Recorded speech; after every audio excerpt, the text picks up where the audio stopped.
কবি গালেব তিরস্কার করে বলেন,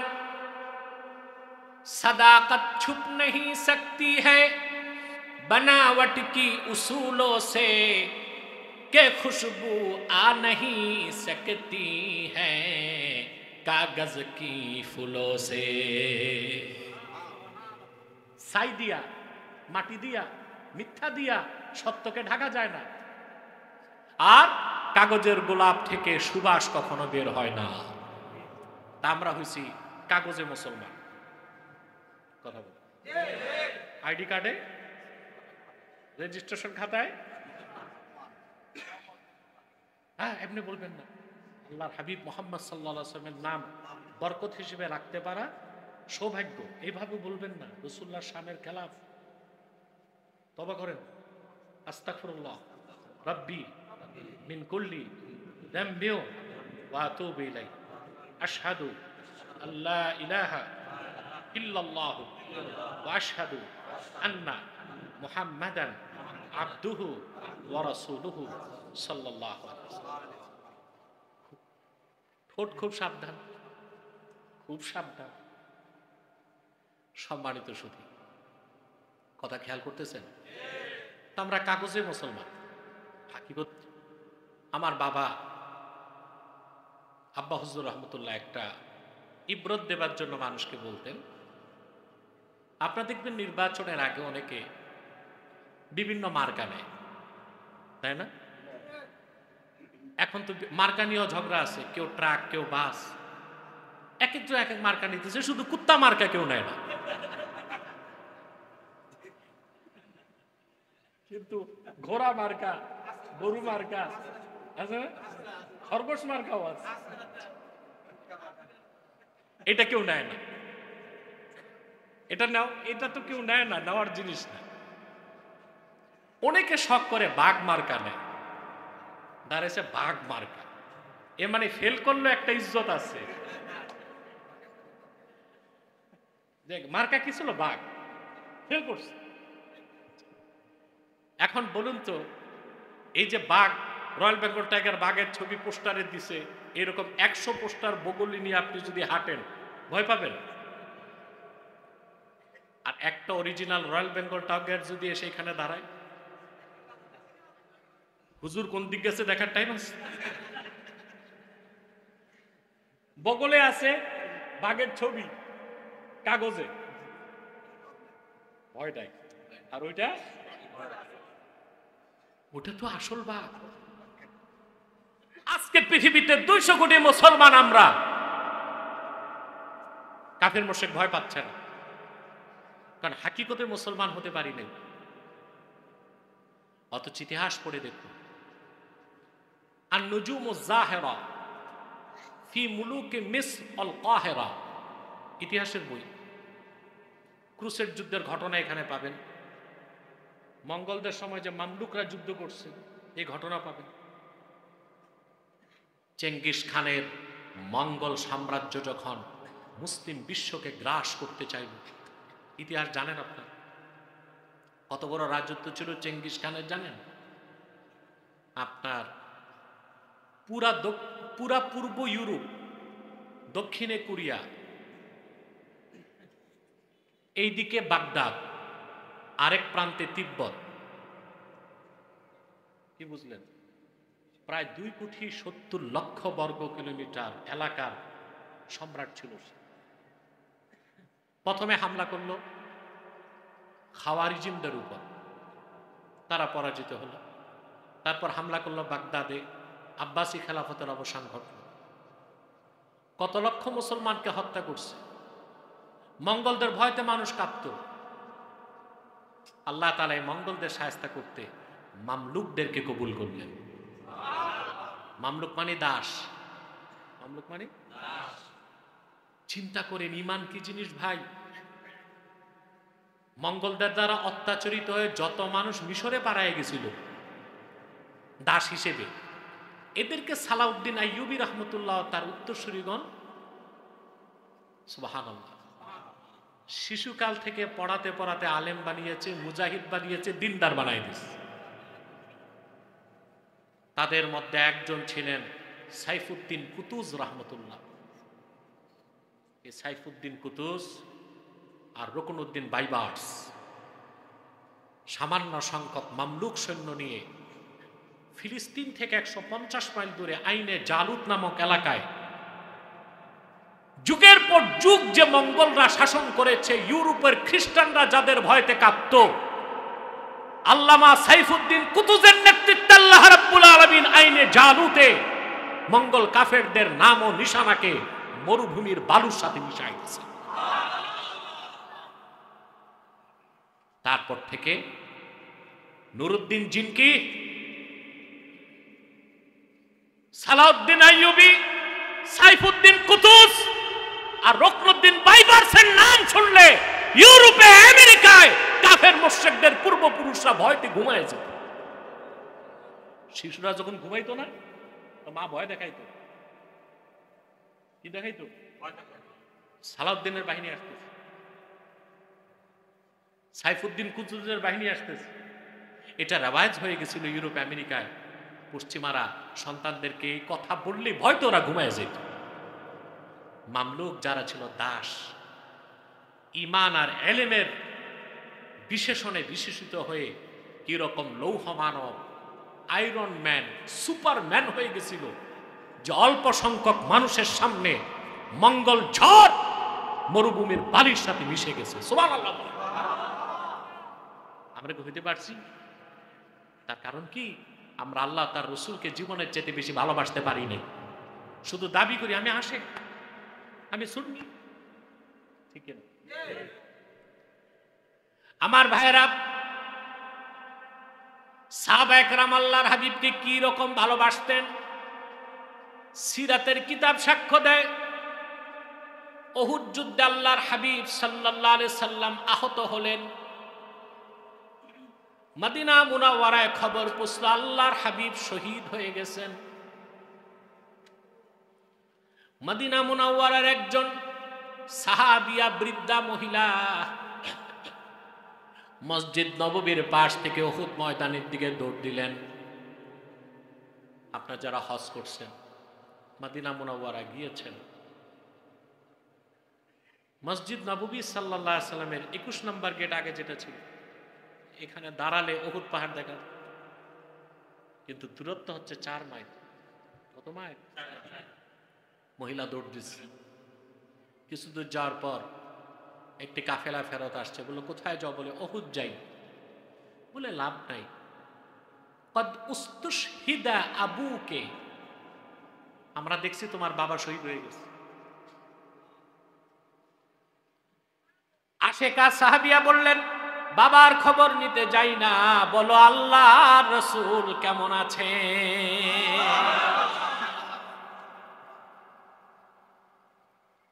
আবার সামনে গেলেন, আরেকটি কাফেলা বলল কোথায় যাও? উহুদ যাই। বলে কোনো লাভ নাই, কদ উস্তুশহিদা আবুকে ওয়া উস্তুশহিদা যাওজুকে, তোমার স্বামীও শহীদ হয়ে গেছে, বাবাও শহীদ হয়ে গেছে। বলে তা জানতে চাই না, বলো আল্লাহর রাসূল কেমন আছেন। আবার কিছু দূর গেলেন, আরেক দল কাফেলা বলল কোথায় যাও? উহুদ যাই। কোনো লাভ নাই, তোমার সন্তান 2 জন শহীদ হয়ে গেছে। মহিলা বলল তা জানতে চাই না, বলো রাহমাতুল লিল আলামিন কেমন আছেন। উহুদ ময়দানে পৌঁছার পরে মহিলা দেখে আল্লাহর হাবিব শহীদ হন নাই, রক্তাক্ত অবস্থায় বসে আছেন, সের মোবারক থেকে রক্ত ঝরছে। বুখারী শরীফের রাওয়ায়েত, ফাতেমাতুজ জাহরা ঢালের মধ্যে পানি নিয়ে এসেছেন, হযরত আলী রক্ত মুবারক মুছতেছিলেন। মহিলাটি রাসূলুল্লাহর সামনে যেয়ে বললেন ইয়া রাসূলুল্লাহ, ইয়া হাবিবাল্লাহ, পথিমধ্যে শুনলাম বাবা শহীদ, 2 সন্তান শহীদ, স্বামী শহীদ, কলিজা ভরা দুঃখ নিয়ে এসেছি, কিন্তু আপনার নূরের চেহারা দেখার পর কুল্লু মুসিবাতিন বাদাকা সাগীরাতুন ইয়া রাসূলুল্লাহ, আমার মনে আর কোনো দুঃখ নাই, কষ্ট নাই, স্বজন হারানোর বেদনা নাই, আপনি আল্লাহর রসুল সুস্থ আছেন, আমার এর চেয়ে বড় আনন্দের আর কিছু নাই।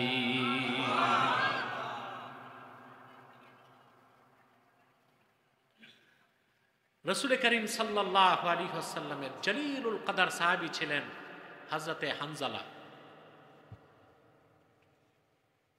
উহুদ যুদ্ধের দিন ওনার বিয়ের রাত ছিল। রসুল করিম সাল্লাল্লাহু আলাইহি ওয়াসাল্লাম তাকে রুখসাত দিলেন, যুদ্ধে না আসলে তার গুনাহ হবে না। রাতটা ছিল তার বিয়ের রাত।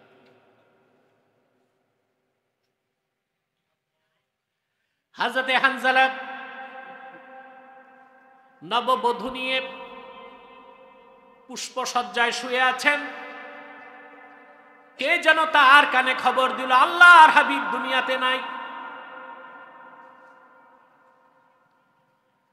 ভাসর রাতের সেই মধুময় মুহূর্তে তিনি ফুলের বিছনা ছেড়ে দাঁড়ায় গেলেন। স্ত্রী ডেকে বললেন, কোথায় যান?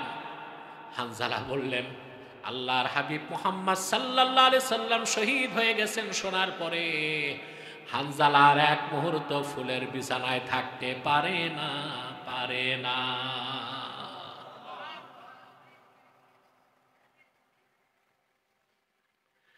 সাহাবীর উপর গোসল ফরজ ছিল, গোসল করার সময় পান নাই। বিদায় লগ্নে শুধু স্ত্রীকে বললেন, এটাই তোমার আমার প্রথম রাত, এটাই তোমার আমার শেষ রাত। যদি মৃত্যুর পরে ধৈর্য ধরে থাকতে পারো, জান্নাতে আল্লাহর হাবিবের কদমের সামনে আল্লাহ তোমার আমার সাক্ষাৎ করায় দিবে। সিরাতের কিতাব সাক্ষ্য দেয়, হানজালা যে এলো পাথারি তরবারি চালাতে লাগলেন, অসংখ্য কাফেরকে জাহান্নামে পাঠায়া এক মুহূর্তে তিনি শহীদ হয়ে গেছেন। আপনারা জানেন শহীদ ব্যক্তিদের গোসল নাই, শহীদ ব্যক্তিদের গোসল নাই।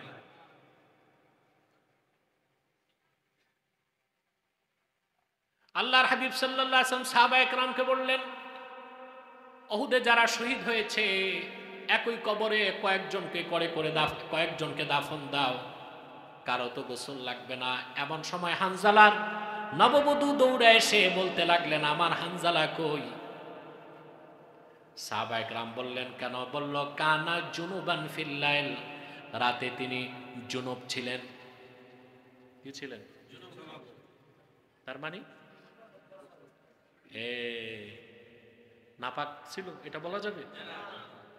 আপনার কি জায়েজভাবে স্ত্রীর কাছে গেলে নাপাক হয়ে যান? আমরা তো তাই শিখছি বাংলাদেশে, যে আপনি স্ত্রীর কাছে গেলে যখন গোসল ফরজ হবে নাপাক হয়ে যাবেন তো গোসল করবেন। মুসলমান কখনো নাপাক হয় না। মুহাম্মদ সাল্লাল্লাহু আলাইহি ওয়াসাল্লামের ঈমানদার উম্মত কখনো নাপাক হয় না। এটা বুখারী শরীফের হাদিস।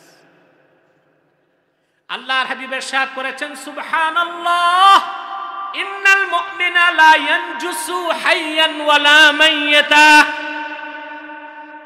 সকল পবিত্রতা আল্লাহর, আমার উম্মতের ঈমানদার মুমিন সর্বাবস্থায় পবিত্র, কখনো নাপাক হয় না। জীবিত থাকলেও সে পবিত্র, মৃত্যুর পরও পবিত্র। মুমিন কখনো নাপাক হয় না। আমরা এই ভুল কথাটা বলবো না। গোসল ফরজ হলে কি বলবো? নাপাক। কি বলবো? জুনুব, অর্থাৎ গোসল ফরজ। নামাজ পড়া যাবে, নামাজ পড়া সাহাবী এসে বললেন, মহিলা সাহাবী, ইয়া রাসূলুল্লাহ সাল্লাল্লাহু আলাইহি ওয়াসাল্লাম, আমার স্বামী তো গোসল ফরজ তার উপর, কিন্তু গোসল করে নাই, সময় পায়নি, শহীদ হয়ে গেছে। উহুদ ময়দানে হানজালার লাশ মোবারক খোঁজা হচ্ছে, খুঁজে পাওয়া যায় না। সাহাবায়ে কেরাম যে বললেন, ইয়া রাসূলুল্লাহ, ইয়া হাবিবাল্লাহ, হানজালাকে গোসল দিতে হবে, রাতে গোসল ফরজ ছিল। আল্লাহর হাবিব বললেন, রে সাহাবীরা, আমার আশেক হানজালারে তোমাদের গোসল দেবার দরকার নাই। গাসালাত লাহুল মালাইকাতু বিমাইত তাসনিম, আল্লাহর বেহেশতের তাসনিম নহরের পানি দিয়া ফেরেশতারা তার গোসল দিয়ে দিছে। আশেক হওয়া সহজ কথা না। নামাজ পড়বেন না, রোজা রাখবেন না, সুন্নত তরিকায় চলবেন না, দাড়ি নাই, গাঁজা খান, কুলকি খান, সুদ খান, ঘুষ খান, আর আপনি দাবি করে বসে আছেন আমি আশেক। এটাই তো সমাজের অবস্থা এখন। এত সহজ জিনিস নাকি? রাসূল করিম সাল্লাল্লাহু আলাইহি ওয়াসাল্লামের ইত্তেবা, পূর্ণ অনুসরণের মাধ্যমে আপনাকে মুমিন হতে হবে, মুসলিম হতে হবে, আশেক হতে হবে, খাঁটি সুন্নি হতে হবে। রাসূলুল্লাহর ইত্তেবা অনুসরণকে বাদ দিয়া তো মুসলমান হবারই সুযোগ নাই। আছে? এখন রাসূলুল্লাহ সাল্লাল্লাহু আলাইহি ওয়াসাল্লামের ইত্তেবা, সুবহানাল্লাহ, আল্লাহ শর্ত কি দিয়েছেন? ইন কুনতুম তুহিব্বুনাল্লাহ ফাত্তাবিউনি, মুহাম্মদ সাল্লাল্লাহু আলাইহি ওয়াসাল্লাম আপনি বলুন, যদি তোমরা আল্লাহকে ভালোবেসে থাকো, ফাত্তাবিউনি, আমার অনুসরণ করো। এক কথা আমি বলে দিচ্ছি, আল্লাহ রাসূল মুহাম্মদ সাল্লাল্লাহু আলাইহি ওয়াসাল্লামের আনুগত্য বা অনুসরণটাই ইসলাম। শরিয়ত, তরিকত, হাকিকত, মারেফাত, এর বাইরে মাইরের পথ, কোনো নাজাত নাই, কোনো মুক্তি নাই, কোনো কল্যাণ নাই, বেহেশত আছে? আল্লাহর হাবিব মুহাম্মদ সাল্লাল্লাহু আলাইহি ওয়াসাল্লামের আনুগত্য যারা গ্রহণ করবে না, আল্লাহ তো তাদেরকে মুসলমান বলেন নাই। কথা বলছেন? আমি বলি, একটা আয়াত শোনাই, ধৈর্য আছে তো? আল্লাহ রাব্বুল আলামিন বলেন, ফালা ওয়া রাব্বিকা লা ইউমিনুনা হাত্তা ইউহাক্কিমুকা ফীমা শাজারা বাইনাহুম সুম্মা লা ইয়াজিদু ফী আনফুসিহিম হারাজাম মিম্মা কাদাইতা ওয়া ইউসাল্লিমু তাসলিমা। আল্লাহ বলেছেন,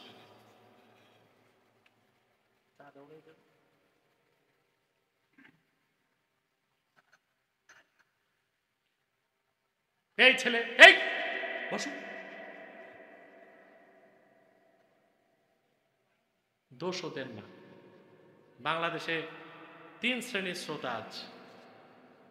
এক শ্রেণীর শ্রোতা আছে কোরআন হাদিস শুনতে আসে, এক শ্রেণীর শ্রোতা আছে নাচানাচি, লাফালাফি, গান টান, এগুলো সঙ্গীত টঙ্গীত শুনতে আসে। আরেক ধরনের শ্রোতা আছে গল্প গুজব শুনতে আসে, কৌতুক টৌতুক এগুলো শুনতে আসে। হ্যাঁ, তো এই 2-1 জন এরকম থাকলে এদেরকে কাউন্সিলিং করে ঠিক করতে হয়। চুপচাপ বসে থাকো, একটু পরে মোনাজাত। আল্লাহ তাআলা বলেন, কোরআন শরীফের যে আয়াত পড়লাম, অনুবাদের দিকে তাকান একটু। আল্লাহ বলেন, ফালা ওয়া রাব্বিক, মুহাম্মদ সাল্লাল্লাহু আলাইহি ওয়াসাল্লাম আপনার রবের কসম। কসম কি করছেন? আল্লাহ। আল্লাহর চেয়ে মহাসত্য কথা আর কার হতে পারে? রিভাব বন্ধ করো, মাইকে রিভাব বন্ধ করো। আল্লাহ তারপর কসম করে বললেন, ফালা ওয়া রাব্বিক, মুহাম্মদ সাল্লাল্লাহু আলাইহি ওয়াসাল্লাম আপনার রবের কসম, লা ইউমিনুন, তারা মুমিন হতে পারবে না, হাত্তা ইউহাক্কিমুকা ফীমা শাজারা বাইনাহুম, হাত্তা ইউহাক্কিমুকা ফীমা ইখতালাতা বাইনাহুম। সাহাবায়ে কেরামের মধ্যে সৃষ্ট বিরোধের ক্ষেত্রে আপনি মুহাম্মদ সাল্লাল্লাহু আলাইহি ওয়াসাল্লামের সিদ্ধান্তকে যতক্ষণ না তারা অকুণ্ঠ চিত্তে স্বপ্রণোদিত হয়ে খুশি মনে না মেনে নিবে আপনার সিদ্ধান্ত, আমি আল্লাহ কসম করে বলি তারা মুমিন হবে না। কার কথা? এই কথা দিয়ে এবার মাপুন, আপনি কয় নাম্বার মুসলমান? আল্লাহর আখিরি নবী মুহাম্মদ সাল্লাল্লাহু আলাইহি ওয়াসাল্লাম ১,৫০০ বছর আগে আমাদের ইহকালীন কল্যাণ ও পরকালীন মুক্তির জন্য যে জীবন বিধান, যে শরীয়ত দিয়ে গেলেন, আমরা কি জীবনের সকল ক্ষেত্রে সেই শরীয়ত, সেই সুন্নাত, সেই জীবন বিধানের অনুসরণ কি করছি নাকি? করছি না। কিন্তু আমরাই খাঁটি মুসলমান দাবি করে বসে আছি। তার মানে জীবনের সকল ক্ষেত্রে রাসূল করিম সাল্লাল্লাহু আলাইহি ওয়াসাল্লামের ইত্তেবা বা অনুসরণ করাটাই হচ্ছে ইসলামকে মানা। এর বাইরে কোনো ইসলাম, ইসলামের কোনো ভার্সন, ইসলামের কোনো প্যাটার্ন। বিগতকালে ছিল এক ধরনের বুদ্ধিজীবী, এখন বের হয়েছে নতুন কিছু বুদ্ধিজীবী, এখন বের হয়েছে। এগুলোরও ধরছি আমি আলহামদুলিল্লাহ। মুহাম্মদ সাল্লাল্লাহু আলাইহি ওয়াসাল্লামের এই গোলাম কাউকে ছাড়ে না। এখন যেগুলো নতুন পাগল হয়েছিল এই 10 মাস আগে, এগুলোর ধরছি আমি, আচ্ছা মতো ধরছি। তো মোটামুটি আল্লাহ রহমতে চুপচাপ আছে। এরাম আহা, আমার অনেক লোক ভার্সিটিতে কাজ করে, ঢাকা বিশ্ববিদ্যালয়ে। কি যে অবস্থা বিশ্ববিদ্যালয় আপনি চিন্তা করতে পারবেন না।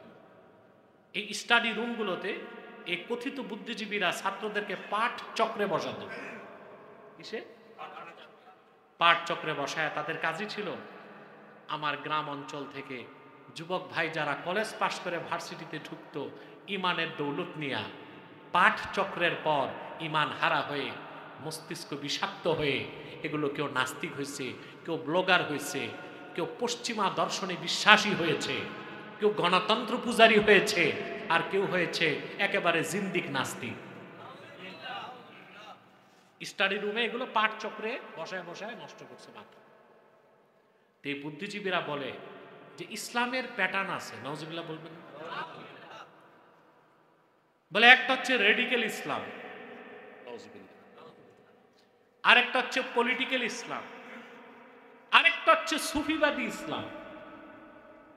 এই কথাগুলো বললে ঈমান থাকবে? ইসলামের ভাগ আছে, প্যাটার্ন আছে। আরে ভাই, মানুষ যেটা বানায় ওটার না ডিজাইন থাকে, প্যাটার্ন থাকে, একটার চেয়ে একটা ভালো। ইসলাম কি মানুষের বানানো না আল্লাহর প্রেরিত? ইসলাম পূর্ণাঙ্গ জীবন বিধান মুহাম্মদ সাল্লাল্লাহু আলাইহি সাল্লামের মাধ্যমে আল্লাহ যে ইসলামকে পরিপূর্ণ করেছেন, এই ইসলাম হচ্ছে চেরাগে মুহাম্মাদি। এই ইসলাম একটাই যেটা রাসূলুল্লাহ আল্লাহর কাছ থেকে এনে দিয়েছেন। এই ইসলামের কোনো প্যাটার্ন নাই, এই ইসলামের কোনো ভাগ নাই। ইসলাম তো একটাই, সেটা হচ্ছে রাসূলুল্লাহর আনা ইসলাম। এর বাইরে কোনো ইসলাম তো রাসূলুল্লাহর অনুসরণ করাটাই, সুবহানাল্লাহ, রাসূলুল্লাহর অনুসরণের বাইরে কোনো ইসলাম। রাসূলুল্লাহর অনুসরণ, রাসূলুল্লাহর সিদ্ধান্ত বা হুকুম মানার গুরুত্ব কি আমি একটা দলিল দিচ্ছি। সহিহ বুখারী 2য় খণ্ড কিতাবুত তাফসীর, বাবু ফাজলি ফাতিহাতিল কিতাব, এই পরিচ্ছেদে হাদিসটা আছে। পুরো হাদিসটা যদি কেউ দেখতে চান, আমার লেখা নির্বাচিত তাফসীর 1ম খণ্ড সূরা ফাতিহার তাফসীর, ওটা পড়বেন। আছে আছে। রাসূল করিম সাল্লাল্লাহু আলাইহি ওয়াসাল্লামের একজন জলিলুল কদর সাহাবী আবু সাঈদ মুআল্লা রাদিয়াল্লাহু তাআলা, এই সাহাবী জামাত পান নাই, একা একই দাঁড়িয়ে নামাজ পড়তেছেন, ফরজ নামাজ। কি নামাজ? সাহাবী বলেন, বুখারী শরীফে মতন আসছে, ফাদাআনি আন-নবী সাল্লাল্লাহু আলাইহি ওয়াসাল্লাম ফালাম উজিবহু। আল্লাহর নবীজি সাল্লাল্লাহু আলাইহি ওয়াসাল্লাম আমাকে ডাকলেন, আমি জবাব দেই নাই। কারণ ছিলেন কিসে? নামাজে ছিলেন, ফরজ নামাজ। আর মুসলিমে হাদিসটা এসছে ভিন্ন শব্দে, ফাদাআনি রাসূলুল্লাহ সাল্লাল্লাহু আলাইহি ওয়াসাল্লাম ফালাম উজিবহু। আল্লাহ রাসূল সাল্লাল্লাহু আলাইহি ওয়াসাল্লাম আমাকে ডাকলেন, আমি জবাব দেইনি, কারণ ছিল নামাজ, ফরজ নামাজ। আপনারা একটু দেখি কে কয় নাম্বার গ্রেডের সুন্নি। সাহাবীর কাজটা সহিহ ছিল না ভুল হয়েছিল? জোরে বলতে হবে। তাহলে বোঝা যায় না আপনারা কিছু জ্ঞান বুদ্ধি রাখেন। আলহামদুলিল্লাহ।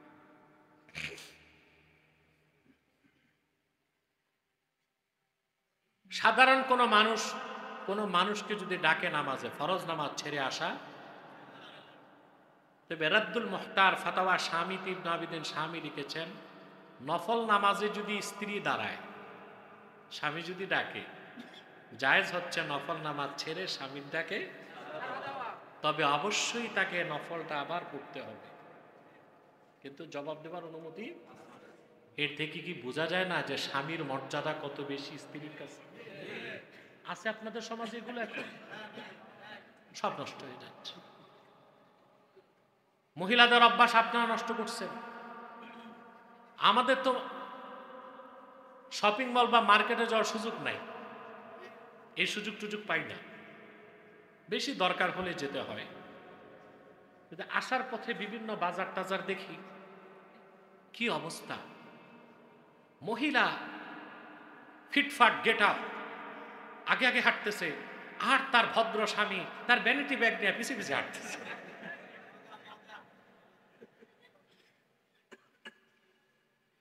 তো বেয়াদবটা আপনি বানাইছেন? কথা বল। টাকা থাকবে কি মহিলার ভ্যানিটি ব্যাগে না স্বামীর ওয়ালেটে? টাকা দিচ্ছে তার কাছে। আর মহিলা তো পর্দানের সৌন্দর্যের পশরা সাজায়া ব্যাগ একটা নিয়ে হাঁটতেছে, স্বামী পিছনে হয়তোবা সুটকেস একটা নিয়ে, ওই যে বাচ্চা ছোট একটা হাঁটতেছে। আপনারই তো বেয়াদব বানায় দিছে। মা বোনরা যদি আমার বক্তব্য শুনে থাকেন, একটা হাদিস শোনায় যাচ্ছে। আল্লাহর হাবিব বলেছেন, লাউ আমারতু আহাদান আইয়াসজুদা লিআহাদিন লা আমারতুল মারআতা আন তাসজুদা লিজাওজিহা।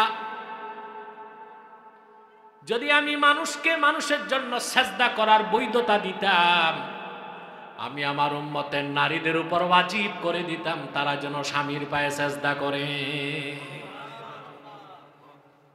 এত সম্মান একজন স্বামীর একজন স্ত্রীর কাছে, ঠিক না? কিন্তু সব মা বোনদের দোষ না, আপনাদেরও দোষ আছে। যদি রাগ না করেন একটা প্রশ্ন করব, সরকারি জরিপে বাংলাদেশে কোন অঞ্চলে তালাকের সংখ্যা সবচেয়ে বেশি? জি, সত্য বলছেন? কুমিল্লা। তালাকের সংখ্যা বেশি। তারপর আরেকটা জরিপ আসছে যে কোন এলাকার পুরুষরা স্ত্রীদেরকে অত্যাচার করে? বরিশাল। 2 নম্বরে খুলনা। 2 নম্বরে এদের বদঅভ্যাস, এরা সুতা নাতা কিছু পেলেই এই স্ত্রীদেরকে মারে। আপনি এই যে স্ত্রী বিয়ে করে নিয়ে আসছেন, এটা আমানত আপনার কাছে। সামান্য একটু পান থেকে চুন খসলে আপনি যেমনি অন্য তাকে মারবেন, আপনি জালেম হয়ে যাবেন। আপনার সংসারে কোনোদিন সুখ বা বরকত আল্লাহ দিবেন না। বিশেষ কারণেও যদি প্রহার করতে হয়, চরিত্র বিরোধী কোনো কাজ পেলে সেখানেও হুকুম হচ্ছে মুখে মারা যাবে না, কারণ এই মুখ হচ্ছে মহিলার সৌন্দর্যের কেন্দ্র, এখানে হাত দেওয়া। আপনাকে বউটু পিটান নাকি? কথা বলুন।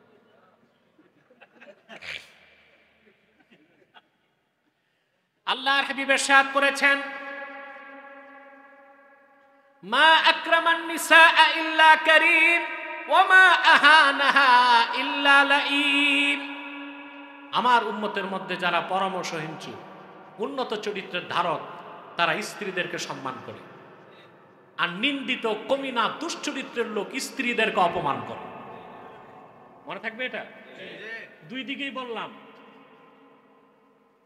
মহিলাদের সম্মান করতে হবে স্বামীকে, আর স্বামী ভালোবাসার বন্ধনে স্ত্রীকে ধরে রাখবে। পারবেন না ইনশাল্লাহ?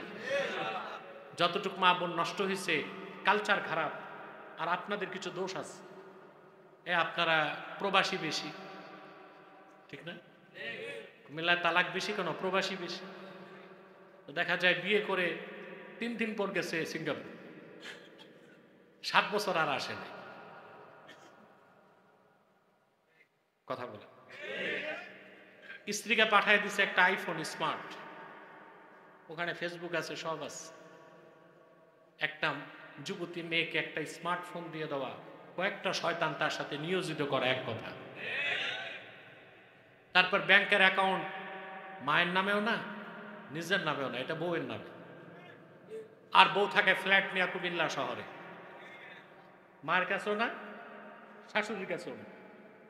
তো ওইটা শয়তানি করবে না তো কি হবে? বছর 7 পর বিদেশ থেকে যুবক এসে দেখে, হায় হায় সর্বনাশ, ব্যাংকের অ্যাকাউন্টও খালি, ঘরের বিছানাও খালি। এটা আপনাদের সামাজিক বেদি হিসেবে ব্যাপক আকার ধারণ করেছে। আমার পরামর্শ থাকবে যুবক বন্ধুদের কাছে, স্ত্রীকে যতটুকু টাকা দরকার ততটুকু অবশ্যই দিবেন, মাত্রাতিরিক্ত টাকা দিবেন না। 2, আপনার স্ত্রীকে হয় আপনার মায়ের কাছে রাখুন, নয় তার মায়ের কাছে রাখুন। অবাধ স্বাধীনতা তাকে দিবেন না। যেভাবেই হোক আপনি 2 বছর অন্তর অন্তর, নিয়ম তো 6 মাস পর পর, এটা তো সুযোগ নাই, অন্তত 2 বছর পর একবার দেশে আসুন, তার সাথে ফিজিক্যাল রিলেশন মেনটেন করুন। প্রতিদিন তার সাথে একটা সময় করে বিদেশ থেকে কথা বলুন, দেখবেন আপনার স্ত্রী ভালো থাকবে। তাকে দিনই কিতাবপত্র তার হাতে তুলে দিবেন, যেগুলো পড়ো, তুমি দিনে পড়বা, রাতে আমি ফোন দিলে আমাকে শোনাবা। আপনার স্ত্রী কখনো ডেসপারেট হবে না, দুশ্চরিত্র হবে না, পরকীয়ায় জড়াবে না। আর তাকে রাখতে হবে অভিভাবকের অধীন, হয় আপনার মায়ের কাছে নয় তার মায়ের কাছে। এটারে সারা গাই গাভীর মতো ছেড়ে দিবেন, এটা পথভ্রষ্ট। কথা বুঝতেছেন তো? বলছিলাম, নফল নামাজ যদি স্ত্রী পড়ে, স্বামী ডাক দিলে নামাজ ছেড়ে যাবে, পরে নামাজটা কি করবে? আদায় করবে। কিন্তু ফরজ নামাজ ছাড়ার কোন নিয়ম। কিন্তু সাহাবীকে তো ডাক দিয়েছিলেন সাইয়্যিদুল মুরসালিন সাল্লাল্লাহু আলাইহি ওয়াসাল্লাম, যার হুকুমকে আল্লাহ ফরজ করে দিয়েছেন, যার নিষেধকে আল্লাহ হারাম করে দিয়েছেন। তিনি যেটা পছন্দ করছেন আল্লাহ দিন বানায় দিয়েছেন, তিনি যেটা পছন্দ করেছেন আল্লাহ ওটা বদ্দিন বানায় দিয়েছেন।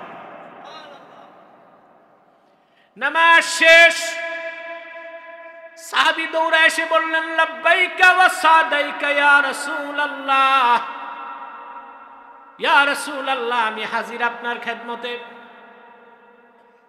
আল্লাহর হাবিব বললেন, আমি তোমাকে ডেকেছিলাম, তুমি কেন জবাব দাও নাই? সাহাবী জবাব দিলেন, কুনতু উসাল্লি, আমি নামাজ পড়তেছিলাম। আল্লাহর হাবিব সাল্লাল্লাহু আলাইহি ওয়াসাল্লাম তখন তাকে বললেন, সাহাবী, নামাজ পড়া ফরজ, আরেকটা ফরজ তোমার খবর নাই। আলাম ইয়াকুলিল্লাহু ইস্তাজিবু লিল্লাহি ওয়া লির-রাসূলি ইযা দাআকুম, আল্লাহ যে কোরআনে বলেছেন তুমি শোনো নাই? আল্লাহর হুকুম, সাহাবীগণ, আল্লাহ ও তার রাসূল সাল্লাল্লাহু আলাইহি ওয়াসাল্লাম যখন ডাক দেন, দেরি করো না, সঙ্গে সঙ্গে জবাব দাও।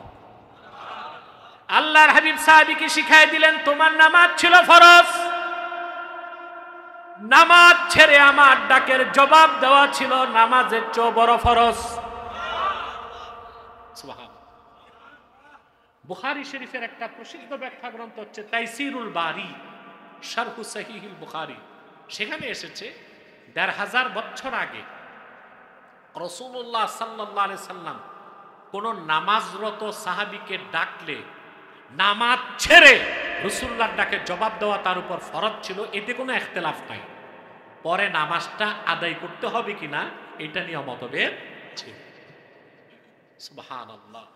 আল্লাহর হাবিব মুহাম্মদ সাল্লাল্লাহু আলাইহি সাল্লামের ইত্তেবা, অনুসরণের বাইরে ইসলাম বলতে কোনো কিছু।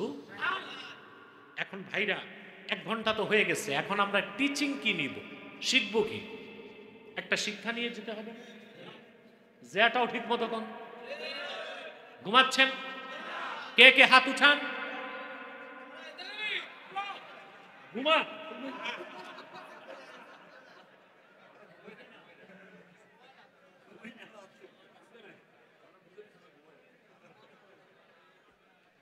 আরে ভাই, এই জন্যই বিশ্বব্যাপী আপনাদের একটা সুখ্যাতি আছে, হুজুগে বাঙালি।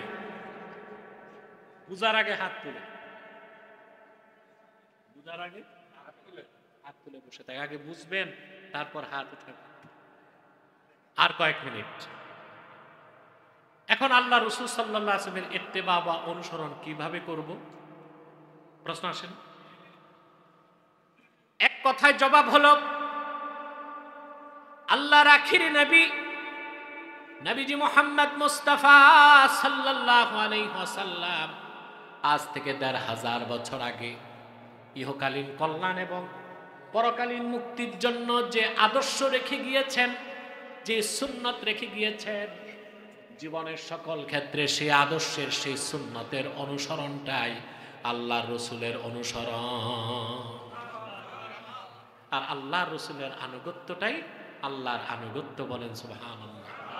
আল্লাহ বলেছেন মান ইউতিইর রাসূল ফাকাদ আতা আল্লাহ, যে মুহাম্মদ সাল্লাল্লাহু আলাইহি ওয়াসাল্লামের আনুগত্যকে গ্রহণ করলো সে তো আল্লাহর আনুগত্য গ্রহণ করলো।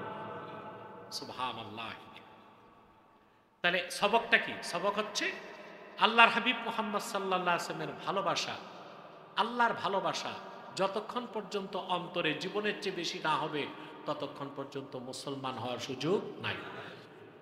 এখন আল্লাহ ও তার রাসূল সাল্লাল্লাহু আলাইহি ওয়াসাল্লামের ভালোবাসা জীবনের চাইতে যে বেশি আছে তার প্রমাণ কি? সামারা কি? প্রশ্ন আসে না?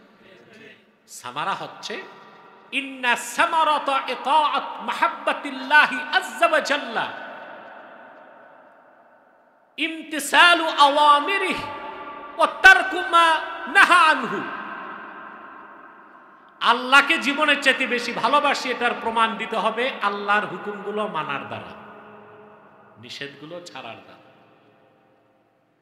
ওয়া ইন্না সামারাতা মাহাব্বাতি রাসূলিল্লাহি সাল্লাল্লাহু আলাইহি ওয়াসাল্লাম ইত্তিবাউ সুন্নতিহি ওয়া ইলতিজামু শরীআতিহি।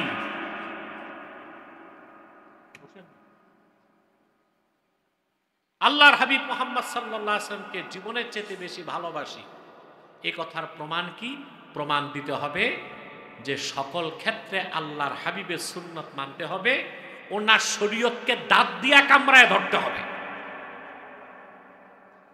কথা বুঝতে পারছেন? তো রাসূলুল্লাহ সাল্লাল্লাহু আলাইহি ওয়াসাল্লামের ইত্তেবা করা ছাড়া আল্লাহকে পাওয়া যাবে না। আর সেই ইত্তেবা হচ্ছে রাসূলুল্লাহ সাল্লাল্লাহু আলাইহি ওয়াসাল্লাম যে সুন্নত রেখে গিয়েছেন সেই সুন্নতের অনুসরণ করতে হবে কিনা? এখন তো একটা আপনারা খুবই ঝামেলা, চুপচাপ বসেন ধৈর্যের সাথে। আমি জানি প্রশ্ন আছে, উত্তর দিব, খেয়াল করতেছেন? এখন সুন্নত কি তাই তো বুঝি না। রাসূলুল্লাহ সাল্লাল্লাহু আলাইহি ওয়াসাল্লামের সুন্নতের যে অনুসরণ করব, আমরা কি সুন্নত বুঝি? সুন্নত কতটুকু বুঝি? কদু খাওয়া, একটু হালাওয়া মিঠা জাতীয় জিনিস খাওয়া, দুপুরে খাওয়ার পর একটু কাইলুলা, রাতে খাওয়ার পর একটু হাঁটা, টুপি পড়া, পাগড়ি পড়া, মেসওয়াক করা। আমার দেশের পীর সাহেবরা, বক্তারা, স্কলাররা সুন্নতের কথা বলতে যে এই কয়টা জিনিস কি সুন্নত বুঝায়। আর কিছু পীর সাহেব আছে লেবাসটা কিরকম হবে, টুপিটা কিরকম হবে, পাগড়িটা কিরকম হবে, এই দুটুক শিখায় দিচ্ছে। সুন্নত এত ছোট জিনিস না। সুন্নতের ব্যাখ্যা করেছেন শেখ আব্দুল কাদের জিলানী রাহমাতুল্লাহ।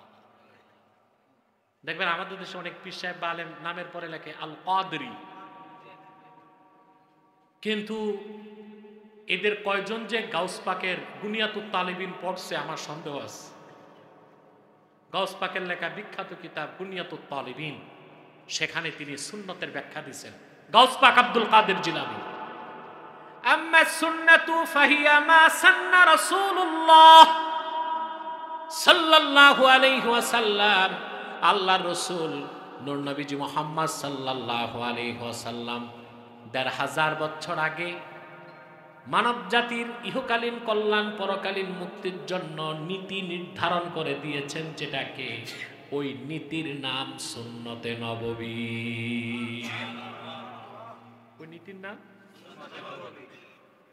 এশার নামাজ ফরজ কয় রাকাত, এই নীতিটা নির্ধারণ কে করছেন? আল্লাহর হাবিব সাল্লাল্লাহু আলাইহি ওয়াসাল্লাম। কথা বলেন। কোরআন শরীফে নামাজের কথা আছে, ৫ ওয়াক্তের কথা আছে, কোন নামাজ কয় রাকাত কোথাও নাই। নীতি নির্ধারণ কে করছেন? আল্লাহর হাবিব সাল্লাল্লাহু আলাইহি ওয়াসাল্লাম।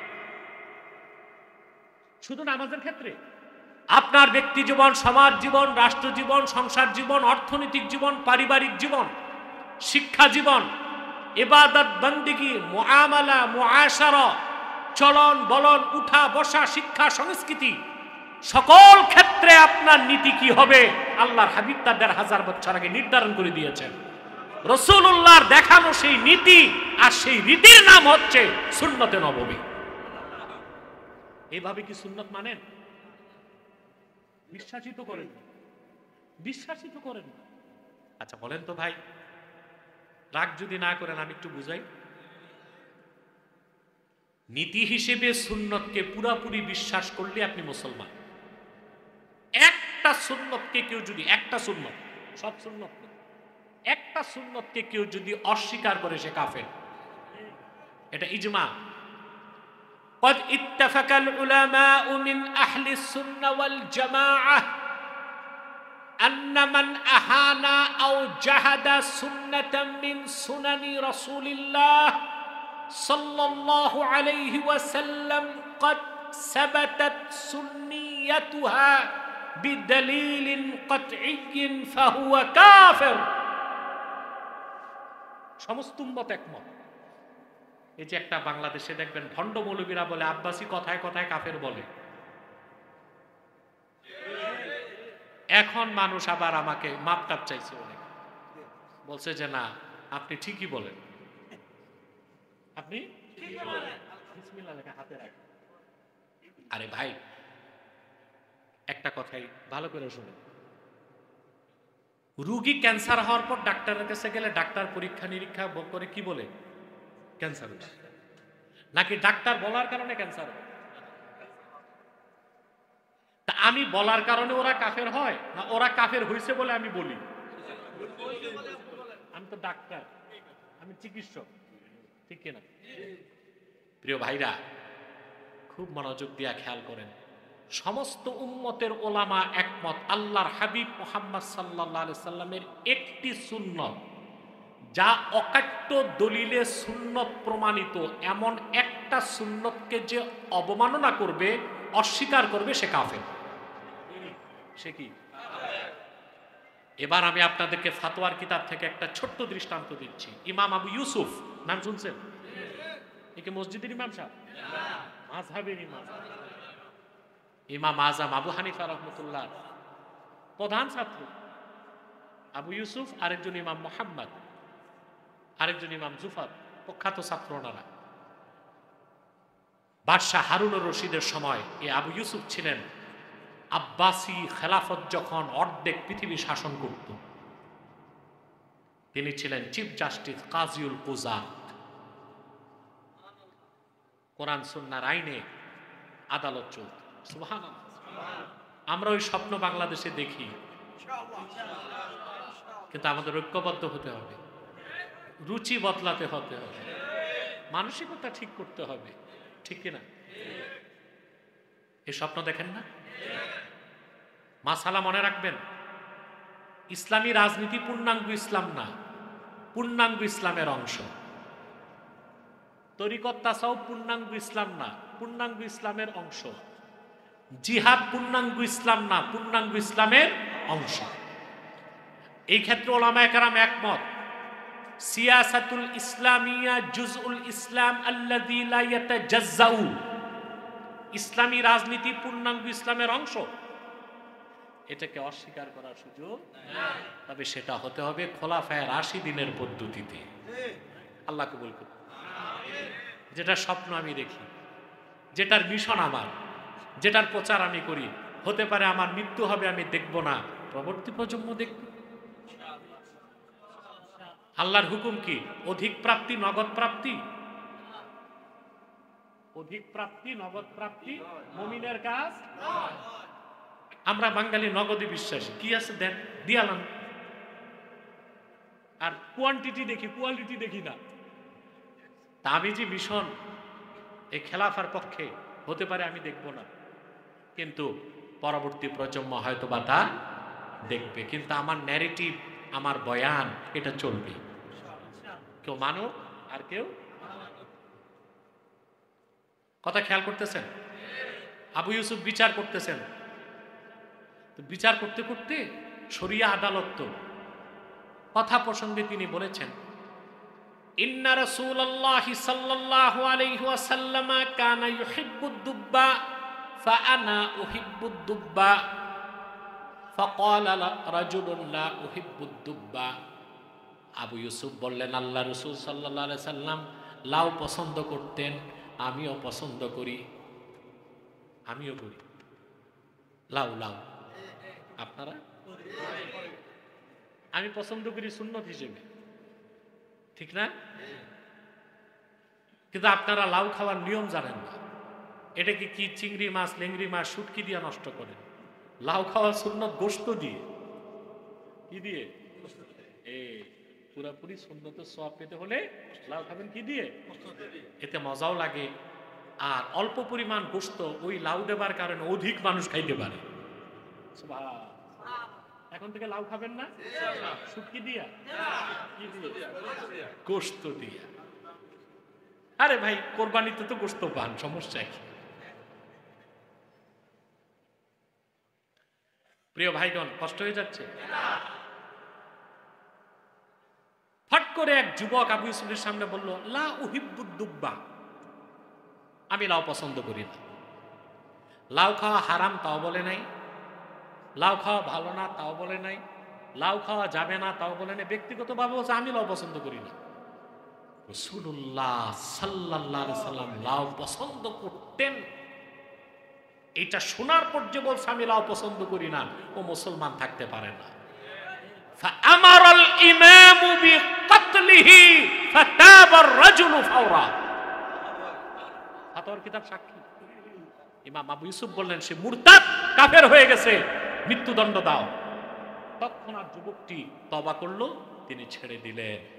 তাহলে নীতি হিসেবে সবগুলো সুন্নত বিশ্বাস করতে হবে, যথাসাধ্য আমল হিসেবে পালন করতে হবে। এবার আমি একটা দৃষ্টান্ত দিই, আপনারা সুন্নত নীতি হিসেবে বিশ্বাস কি আর সুন্নত আমল হিসেবে করা কি তা বুঝবেন। এশার নামাজ ফরজ কয় রাকাত? আমি মুসাফির, আমার কয় রাকাত? এই যে 4 রাকাত বা 2 রাকাত ফরজ, এটা নীতি হিসেবে সুন্নাত, হুকুম হিসেবে ফরজ। নীতি হিসেবে, হুকুম হিসেবে এশার পরে 3 রাকাত, 2 রাকাত সুন্নাত। ওইটা কি? ওই 2 রাকাত নীতি হিসেবেও সুন্নত, হুকুম হিসেবেও সুন্নত। তারপরে কি? 3 রাকাত বেতের না উইতর। এটার উচ্চারণ আমরা ভুল করি, বলে বেতের। বেতের শব্দ আছে নাকি? সলাতুল উইতর, বুঝলেন? এই ছাত্র এই ভুলগুলো করে। কোন ক্লাসে পড়ো? শরহে বেকায়া। শরহে বেকায়া কিতাব নাই তো, শারহুল ওয়াকায়া। শারহুল ওয়াকায়া, এটারে বলে শরহে বেকায়া। এই নামে কিতাব আছে নাকি? মাওলানা সাহেবরা হাসে তো। শব্দটা হচ্ছে কি ওয়েত, আপনারা বলেন বেতের। শব্দগুলো উচ্চারণ কেন সঠিক করতে বলি? আল্লাহু আকবার। আপনি উইথ শরীয়তের দৃষ্টিতে শুদ্ধভাবে উচ্চারণ করলেও সওয়াব পাবেন। এশার নামাজ 4 রাকাত পড়া নীতি হিসেবে সুন্নত, হুকুম হিসেবে ফরজ। তারপরে 2 রাকাত নীতি হিসেবে সুন্নত, হুকুম হিসেবেও সুন্নত। তারপরে 3 রাকাত উইতর, নীতি হিসেবে সুন্নত 3 রাকাত, হুকুম হিসেবে ওয়াজিব। এরপরে আবার বসে বসে 2 রাকাত, নীতি হিসেবে সুন্নত, হুকুম হিসেবে নফল। তাহলে আপনাকে মুসলমান হতে হলে সুন্নতকে নীতি হিসেবে বিশ্বাস করতে হবে, আর যথাসাধ্য আমল করতে হবে। আমি বুঝাতে পারলাম? আসুন আমরা শপথ নেই, আল্লাহর আখিরি নবী নূর নবীজি আমার মুহাম্মদ মুস্তাফা সাল্লাল্লাহু আলাইহি ওয়াসাল্লাম ১৫০০ বছর আগে যে সুমহান সুন্নত রেখে গিয়েছেন, জীবনের সকল ক্ষেত্রে সেই সুন্নতকে বিশ্বাস করে সুন্নত মোতাবেক জিন্দিগি গঠন করে খাঁটি ইমানদার প্রকৃত সুন্নি আশেকে রসুল হতে চাও। আল্লাহ কবুল করুন, বলুন আল্লাহুম্মা আমিন। আসুন, কিছু প্রশ্ন আছে, আমি উত্তর দিচ্ছি সংক্ষেপে। এত রাত হয়ে গেছে, প্রায় 12:15 বেজে গেছে। এই কোথায় যাচ্ছ? কি এত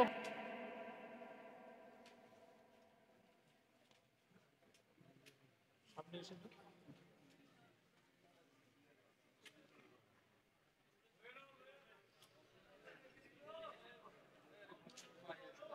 আরে বাবা, বয়ান হয়ে গেছে, চলে যাবা, দোয়া কি লাগবে না তোমাদের?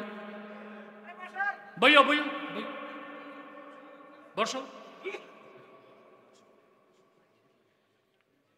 এক ভাই প্রশ্ন করেছে, কিছু সুন্নি আলেম আছে, কিছু গ্রাম্য লোক আছে যারা বলে ওহাবি আলেমের পেছনে নামাজ পড়া জায়েজ নাই। কথা তো ঠিক, কিন্তু ওহাবি কে তা তো চিনতে হবে। ওহাবি আলেমের পিছনে নামাজ না পড়াই উচিত, আর ওহাবি কে তা তো চিনতে হবে। আপনারা বাংলাদেশে যারা কওমি মাদ্রাসায় পড়ে ঢালাও ভাবে তাদের ওহাবি বলেন, এটা একটা ভুল। কওমি মাদ্রাসায় পড়লেই কেউ ওহাবি হয় না। কওমি মাদ্রাসায় যারা পড়াশোনা করে তাদের গোড়াটা কোত্থেকে জানেন? সৈয়দ আহমদ বেরেলি রহমতুল্লাহ। সৈয়দ আহমদ বেরেলি রহমতুল্লাহ প্রধান খলিফা কারামত আলী জৌনপুরি রহমতুল্লাহ থেকে সিলসিলা জৌনপুর। আরেক খলিফা নূর মোহাম্মদ ঝানজানবি রহমতুল্লাহ থেকে দেওবন্দ। আরেক খলিফা নূর মোহাম্মদ নিজামপুরি থেকে ফুরফুরা, ফুরফুরা থেকে আরো শাখা প্রশাখা বের হয়েছে। তো গোড়াটাকে সৈয়দ আহমদ বেরেলি। তো সৈয়দ আহমদ বেরেলি রহমতুল্লাহর যে মাসলাক ছিল, যে মাশরাব ছিল, জৌনপুর, ফুরফুরা এবং উলামায়ে দেওবন্দ মূল ধারার যারা, তাদের মধ্যে খুব একটা পার্থক্য নাই। এই জন্য